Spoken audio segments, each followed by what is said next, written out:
رغم إن أنا وإخواتي من عاداتنا إننا نتجمع كل يوم جمعة ببيت العيلة، إلا إني أول مرة أعرف إن ماما كاتبة مذكراتها. عندي فضول أعرف هي كاتبة إيه. النهاردة قررت أبدأ في كتابة مذكراتي، هتكلم فيها من قلبي ومن غير ترتيب. بصراحة مش عارفة هل في يوم من الأيام هتقع في إيد حد ويقراها، ولا هتفضل سر بيني وبين نفسي. أنا فاتن، عندي حاليا وأنا بكتب مذكراتي 39 سنة. أنا اتولدت في أسرة غنية، أب وأم متفاهمين وبيحبوا بعض جدا، وكنا اخوات كتير. كنا 7، 6 أولاد وأنا البنت الوحيدة، وكنت الأصغر. طلباتي مجابة من بابا وماما واخواتي. وتمر السنين وأدخل كلية الفنون الجميلة، وأثناء السنة الأخيرة الكلية طلبت مننا صور شخصية، وكان جنب بيتنا استوديو للتصوير معروف عنه إنه تصوير ممتاز وبيطلع الصور جميلة. فقررت أتصور عنده، ولما رحت الاستوديو لقيت راجل شغال فيه بيقولي: تعالي انا هصورك بنفسي.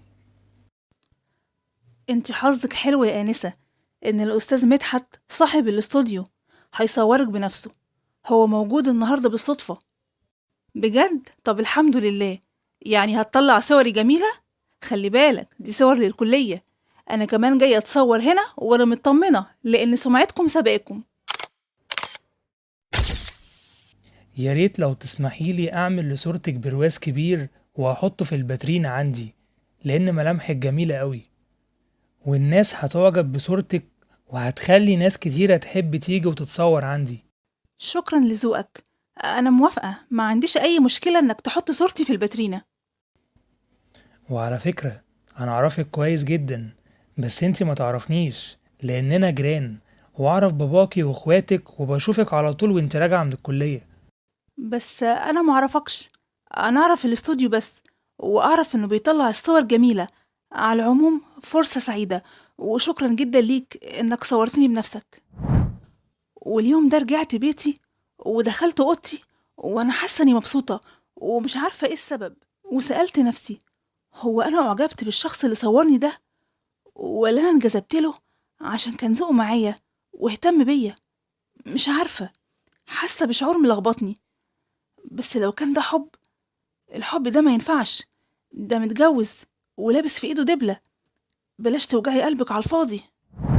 وجه يوم استلام الصور، وانا داخلة المحل لقيت صورتي محطوطة في الباترينا، وكانت جميلة جدا وكنت فرحانة بيها قوي. ولقيته هو بس اللي موجود في المحل، وقال لي: صورك جاهزة يا نسا فاتن، بس قوليلي بقى، ايه رأيك في صورتك اللي بره؟ عجبتك؟ جدا بجد، شكرا ليك ولذوقك. أنسة فاتن، أنا مش هلف وادور كتير وهدخل في الموضوع على طول. أنا كنت معجب بيكي من فترة، وزي ما قلتلك دايما بشوفك وانت راجعة من الكلية، ولما بشوفك عن قرب بنجذب ليكي أكتر. لو تسمحيلي أطلب إيدك، وما ترديش دلوقتي، فكري بس الأول. بس ازاي بتطلب مني الجواز وانت متجوز؟ أنا مراتي نادية كانت لسه متوفية من شهر، كانت مريضة، ولو قلقانة من موضوع فرق السن اللي بينا، انتي تقريبا 21 سنة، عشان خلاص هتتخرجي، وانا 38 سنة، يعني بينا تقريبا 17 سنة. بس يعتبر ان احنا الاتنين في مرحلة الشباب. صدقيني وافقي ومش هتندمي، انا هعرف ازاي اعيشك شبابك. طيب هو انت عندك ولاد؟ انا عندي بنت وولد، محمد ابني في اولى كلية، ومها في الثانوية العامة. ما تستغربيش، انا كنت متجوز وانا صغير، وانا عشان ما يحصلش مشاكل، انا عارف انت خايفة من ايه. هيبقى انت ليكي شقتك وهم في شقة تانية، هم كبار وهيبقوا قاعدين مع جدتهم، فمش عايزك تقلقي خالص. طيب هفكر وارد عليك. ووقتها لأن أبويا كان متوفي حبيت آخد رأي عمي لأني بحبه وشايفاه زي أبويا، ولما حكيت له عن كل حاجة رد عليا وقال لي: أنا رأيي يا فاتن بلاش الجوازة دي. إيه اللي يجبرك يا بنتي تتجوزي واحد أكبر منك ب17 سنة وكمان عنده عيال، وإنتي لسه صغيرة، قدامك الحياة وياما هتقابلي اللي يناسبك.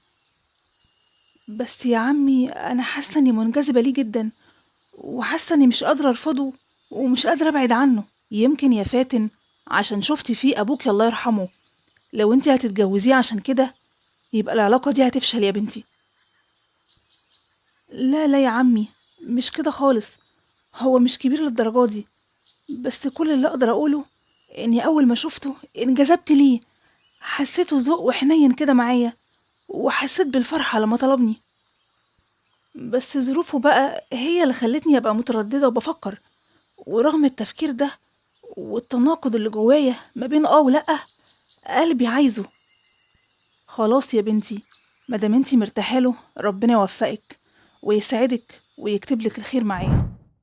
واتجوزت مدحت، وكل مخاوفي انتهت لما لقيته بيعاملني أحسن معاملة، وأخدني شهر عسل، وكنا سعداء جدا مع بعض. وشفت معاه أجمل أيام حياتي، وما شعرتش للحظة إني ندمانة على قرار جوازي منه. وحملت في طفلي الأول. بس الحاجة الوحيدة اللي كانت بتضايقنا لما عيال مدحت يجوا يزورونا في البيت، لأنهم كانوا قاصدين يزعلونا. وكان ابنه يقول: إيه يا بابا، انت كل ده عامل عريس؟ ما شفناش حضرتك من ساعة ما اتجوزت السنيورة غير مرتين. مش بنوحشك ولا ايه؟ ولا هي اخدت مكاننا؟ كنت قلتلي يا بابا انك عايز تتجوز، كنت اشوف لك عروسة احلى من دي. اخرس انت وهي، اتكلموا عن مراتي بأدب، وما تجوش البيت هنا تاني. انا اللي هاجي عندكم البيت، انا مش عايز مشاكل. والحمد لله، مدحت كان دايما يدافع عني لو ولاده جم عليا، لانه عارف اني طيبة وغلبانة ومش بعرف ارد الاساءة. بس لاحظت عليه انه لما بيزعل كان بيشرب مشروبات كحولية، ووقتها قلتله: انا عشان بحبك قوي عايزاك تبقى معايا دايما بقلبك وعقلك، ولو بتشرب عشان زعلان من حاجة انا جنبك، وكل حاجة هنعديها سوا. حبيبتي، انا هعمل اللي يريحك طبعا واللي يبسطك. انا هبطلها علشانك، بس مش مرة واحدة. بطلها خطوة خطوة وانا معاك. اهم حاجة يا مدحت انك تكون عايز تبطلها، وصدقني هفضل جنبك في كل محاولة لحد ما تبطلها خالص ان شاء الله. والحمد لله، مع الوقت قدرت أخلي مدحت يبطل المشروبات الكحولية خالص، لأن كان في بينا تفاهم وحب كبير، وكان دايما محسسني إني أنا أول ست تدخل حياته. وتمر السنين وبقى عندي بنتين وولد، وكان مدحت جوزي عادل، عمره ما قصر معايا ولا مع ولاده من زوجته الأولى. بس الحياة زي ما فيها مفاجآت جميلة فيها مفاجآت صعبة، وكأنها بتصحيك من حلمك الجميل على حقيقة مؤلمة. وده لما تعبت وجوزي مدحت أخدني للدكتور، وكان وقتها عندي 32 سنة. وبعد كل الفحوصات والأشعة والتحاليل الدكتور قال: للأسف هي مريضة بسرطان الدم. أنا عارف إن الموضوع صعب عليكم، بس المهم نبدأ في العلاج، والأهم حالتها النفسية. وطبعا الزوج بيكون أهم شخص مؤثر في حياة الزوجة، فأنت عليك دور كبير وربنا الشافي. ومدحت من كتر زعله عليا وخوفه إنه يفقدني رجع للشرب تاني، وأكتر من الأول كمان. ولما كنت أكلمه كان يقولي: انا رجعت للشرب تاني عشان اهرب من خوفي عليكي، واهرب من شعوري بالعجز اني مش قادر اعملك اي حاجة. انا اسف اني خيبت ظنك فيا. المفروض اكون انا القوي واقف جنبك، بس مش قادر، الضعف متملكني. ده قدر ربنا يا مدحت، لازم نرضى. همشي في إجراءات العلاج، واللي عايزه ربنا هيكون. صدقني أنا قوية عشان بحبك ومش عايزة أسيبك، وبحب ولادنا، وإن شاء الله هنربيهم سوا. وأنا اللي كنت بخاف من الموت ومتمسك بالحياة، وحتى بطلت الشرب عشان أعيش جنبك. انت اللي عايزة تسيبيني. أنا مش هسيبك، وهفضل وراكي في كل حتة، وهشرب أكتر عشان أكون معاكي. الأعمار بيد الله يا مدحت، لازم تكون أقوى من كده عشان عيالنا لسه صغيرين. ده أكبرهم عنده 10 سنين. والمفاجأة إن مدحت هو اللي يموت قبلي. مات من الزعل عليا ومن كتر الشرب، ومن بعد موته شفت العذاب وعرفت هو قد إيه كان حميني من ولاده. وأول حاجة عملوها ولاده بعد وفاته على طول: خدي عيالك واطلعي بره شقتنا، كفاية لحد كده. بس عيالي هم اخواتكم، ليه عايزين تتخلوا عنهم وهم لسه صغيرين؟ دول لا اخواتنا ولا نعرفهم، ويلا بره الشقة. وطلعت أنا وعيالي من الشقة ورحت عشت في بيت أبويا مع أمي.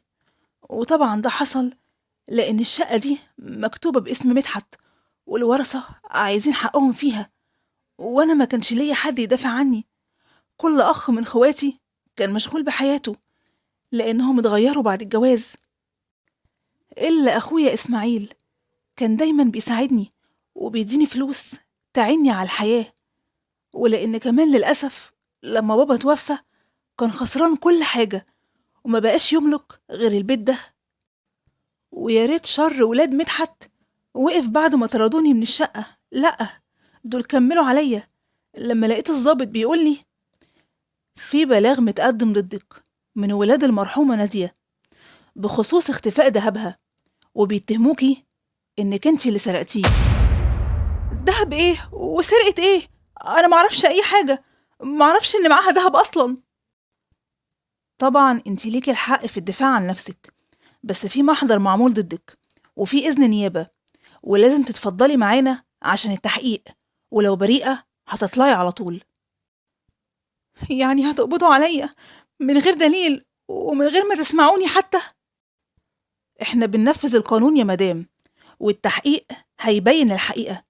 لازم تيجي معانا دلوقتي، والمحامي بتاعك يقدر يحضر معاكي. واتحبست أسبوعين ظلم، وده لأني ما كانش معايا محامي وقت التحقيق. لكن ولاد جوزي كانوا جايبين محامي عقر، وادعوا إنهم خايفين إني أهرب، وطلبوا حبسي احتياطي. وكمان وقتها إسماعيل أخويا الوحيد اللي بيساعدني كان مسافر، بس أول ما سمع باللي حصل لي رجع على طول وقوم لي محامي. والمحامي قدم للضابط تقرير طبي بيثبت تعبي، وإن حالتي ما تسمحش بالحبس أو إني أعيش في بيئة السجن، وإني ممكن أموت في أي لحظة. وعشان كده طلعت من السجن، وكمان لأن التحقيق موصلش لأي دليل ضدي. ووقتها المحامي بتاعي قال لهم: أنا عارف كويس إنكم ملفقين للست الغلبانة دي تهمة، ولو مش هتسيبوها في حالها أنا كمان هلفق لكم تهم. ها، قلتوا إيه؟ ومن ساعتها سابوني في حالي. وتمر الأيام واسمع إن ابن مها بنت مدحت مات في حادثة. مفيش شماتة في الموت، لكن الظلم نهايته وحشة والوجع بيترد. وتمر السنين والمرض يشتد عليا قوي، ووقتها كان عندي 39 سنة، وأكبر عيالي هدى بنتي كانت 17 سنة. حاسة إن دي آخر صفحة في مذكراتي. اطلعي بره يا هدى، خلي روح أمك تطلع بسلام، هي روحها متعلقة بيك يا بنتي. لا حول ولا قوة إلا بالله. أشهد أن لا إله إلا الله وأن محمدا رسول الله.